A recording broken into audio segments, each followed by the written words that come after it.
Sharren Haskel, welcome to 7:30. Hi, Sarah. Thank you for having me.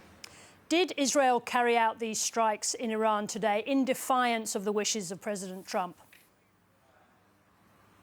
Well, look, Sarah, the fact is that Iran has broken the ceasefire numerous times, and I'm quite surprised on the patience that President Trump have shown to Iran. Just yesterday, they've attacked in Kuwait, they've attacked American forces, they've attacked previously last week in the UAE and many other Arab countries. And I have to tell you, Sarah, a ceasefire is not just a one-sided ceasefire when one party can continue to attack.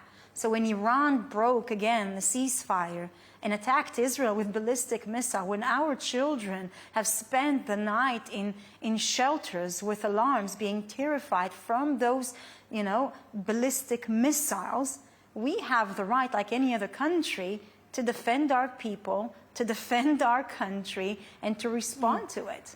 Now, at the same time, we understand that President Trump, he said publicly that Israel should not retaliate. We don't know what he said privately. Did the US approve the strikes or not? Look, the fact is that President Trump and Prime Minister Netanyahu are very, very close. They speak on a daily basis, probably numerous times a day. And a lot of the conversations are being among them and not within the media. President Trump understands Israel's needs of security, and he understands when a country attacks you with ballistic missiles that you need to defend your people. And I have to say, even this morning, again, alarms again, here in Jerusalem, here in the north, in the center of Israel, because they continue to attack us. We reserve the right, like any sovereign nation in the world. I mean, if Australia would have been attacked by ballistic missiles, I can't even think that the Australian government won't, send a clear message back that this is absolutely unacceptable. But when you say that Israel is operating under its own sovereign decisions, does that mean the answer to my question is yes, that Israel chose to do these strikes against the wishes of the US president? Look, the relationship and the cooperation between the US and Israel are extremely close. We cooperate together because we understand what's at stake. What we're doing together is about humanity. It's about defending the free world against a fanatical regime. We do this cooperation together, and I have to say, if we do have disagreement, and it's very good that the two leaders, the Prime Minister and the President, don't do it over the media, but they discuss it themselves. And sometimes, those conversations are quite heated, but in general, we work together in close collaboration. Now, Donald Trump says that he is the one who calls the shots on the peace process with Iran. Is that right? Look, it is a direct negotiation between Iran and the United States. And Israel is Israel Trump or understand. Let me just we're not negotiating with the Iranians. I understand. I guess the point of the question is, Donald Trump says he calls the shots in the peace process. Is he doing that excluding the wishes of Benjamin Netanyahu and Israel? So I think in many cases the media is trying to show as if there's some kind of rift or problems between Prime Minister Netanyahu and Trump. It's not the case. The goals are not, President Trump is looking after American interests. He understands what the meaning of the Iranian fanatical regime continuing to hold hostage almost the entire world.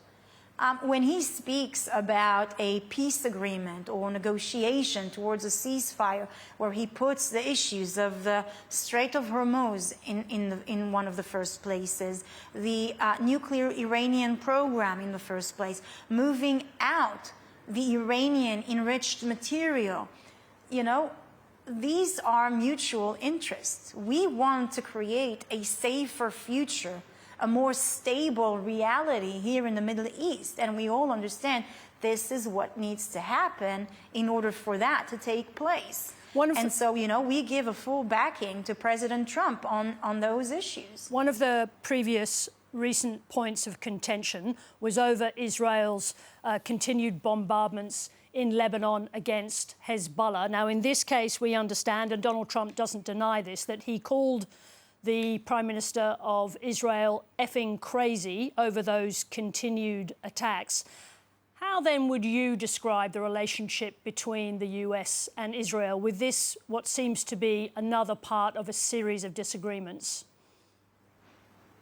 So as I said before, you know, there's many attempts of the media to try and put like something in between them. But the fact is that they speak as good friends and good allies should, and very openly. And it's not being conducted over the media, but between the two leaders.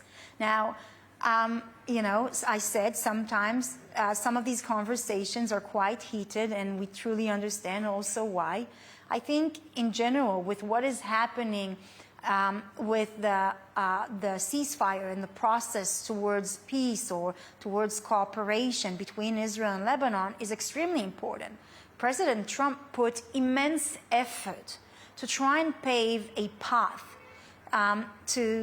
so that the Lebanese government and the Israeli government can do a historic step of maybe peace and coexistence. Yeah, but this is amazing. Clearly, and President Trump is really committed to it. Yes, and but that is clearly... I'll just let me finish this the sentence, please. He has put the highest rank in his administration to do those direct negotiations.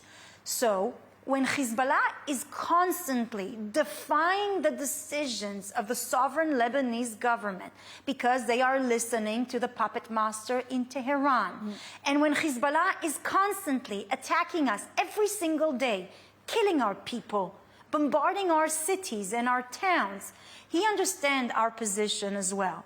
But when he asked to give one more chance, okay, to try and renegotiate and re-talk, obviously, you know, we're very open and we're listening, and we want that. We want stability between Israel and Lebanon. We do not want a war. But Hezbollah does not want it, and that's why they continue to attack us. If I may just understand the current position of the Israeli government, will you continue attacks on Hezbollah in Lebanon, whatever Donald Trump says? Look, it is very clear, even with the new ceasefire agreement that we've signed with the Lebanese government, that when Hezbollah will attack Israel, we will respond. And we respond directly on strategic assets of Hezbollah, on specific terrorist personnel from Hezbollah, and not, you know, just general, you know, areas. Not Lebanese governmental facilities, but we target specifically Hezbollah to weaken it. And you know why? This is in the interest of Israel, and it is in the interest of the government of Lebanon to weaken the Iranian army that have destroyed these countries for, you know, for decades now. I think I'm going to take that answer as a yes to continued attacks on Lebanon. That's all we've got time for, however. But Sharren Haskel, thank you very much indeed for joining me today. Thank you very much, Sarah.